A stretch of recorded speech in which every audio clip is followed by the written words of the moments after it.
Well, we're going to turn now to something a lot of us struggle with, our attitude towards food. The pandemic only exacerbating the concerns for those with food anxiety issues. In fact, according to a recent survey by the American Psychological Association, 42% of U.S. adults reported unwanted weight gain due to COVID-19, with high stress levels fueling some of that unhealthy eating. So we bring in now some tips on how to tackle food shame.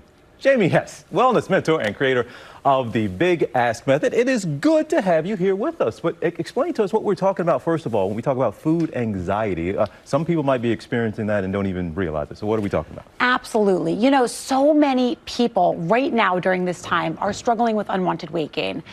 And I want people to know that you're not alone. I think we've never lived in a more oversaturated diet culture time in history. There's so much on the internet, there's so much on Instagram, and it leaves people kind of thinking, I should be able to figure this out by myself. And the reality is, a lot of people can't. And so one of the things you talk about is how to deal with cravings, which, again, a lot of us can have those. And you say the first step is to get real and take stock of your relationship or your behaviors with food and fitness as well. What does that mean? Here's the deal. We cannot change what we don't acknowledge and what we don't understand. So you have to take an honest stock of your pain points around this. And why? So many people kind of minimize what's going on, right? I just struggle with my diet. I don't know. I just can't lose weight, or I have a sweet tooth.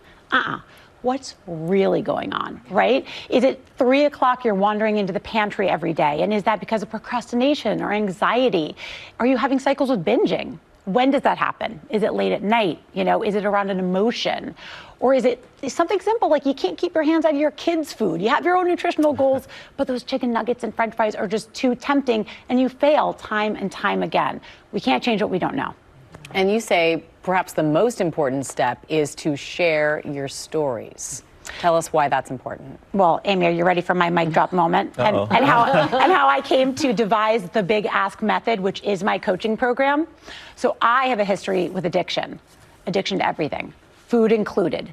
And I understand that food addiction and food compulsions can be very similar to the way addiction presents for anybody. We feel like our brain is hijacked by that thought. And I'm sure a lot of you out there can relate. It's tough stuff.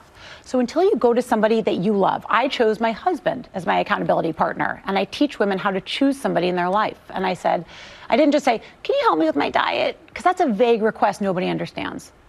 I said, sweetie, I've struggled with binging. It's really hard and shameful for me. It's hard for me to tell you this, but I want to change, and that's why I'm telling you, and I need your help. That is the start of an honest conversation. And you just mentioned they're vague. You said you can't be vague. You can't just say, I want to do better. You need to be specific in how you're going to cut your cravings. Well, here's the thing. So the Big Ask is literally an ask that I coach people to make. You are going to this person who you've now identified, shared your vulnerability story with, and you're making an ask. Now, here's the good thing. I want everyone to calm down. This is not making a laundry list of everything that's ever bothered you around food or fitness. You got to start simple. One thing. Maybe it's keeping a trigger food out of the house, right?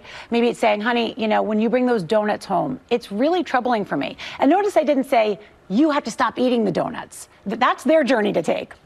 You're asking them maybe to keep it out of the house, keep it out of your sight line, so you don't have to do the mental gymnastics. Because the statistics say we are 65 to 95% more likely to succeed at a goal if we use an accountability partner. And that's literally what the Big Ask Method is all about. It's making an ask and having someone to help you follow through. Wow, the donut thing got me there. Yeah, because remember when you brought donuts to my dressing room and I was very upset with you about it? You were triggered. I was triggered. You were triggered. These donuts are definitely my downfall. Kryptonite. It's funny you say that. I was trying to be nice. I thought it was a nice gesture. Right, and you see that miscommunication? So it's really about communication. It was. Okay, Jamie, you've given us a lot to deal with here. But no, it's so good to have you here in studio with us. Thank you so much. And again, this is a topic on the top of minds for a lot of people. And look, New Year's resolutions, a lot of people had them. Don't know if they're still sticking to them right now. So good information. Absolutely. Thank you so much. Thank and for you. those in need of support or motivation, you can check out Jamie's program. Again, the Big Ask Method. You got it. All right.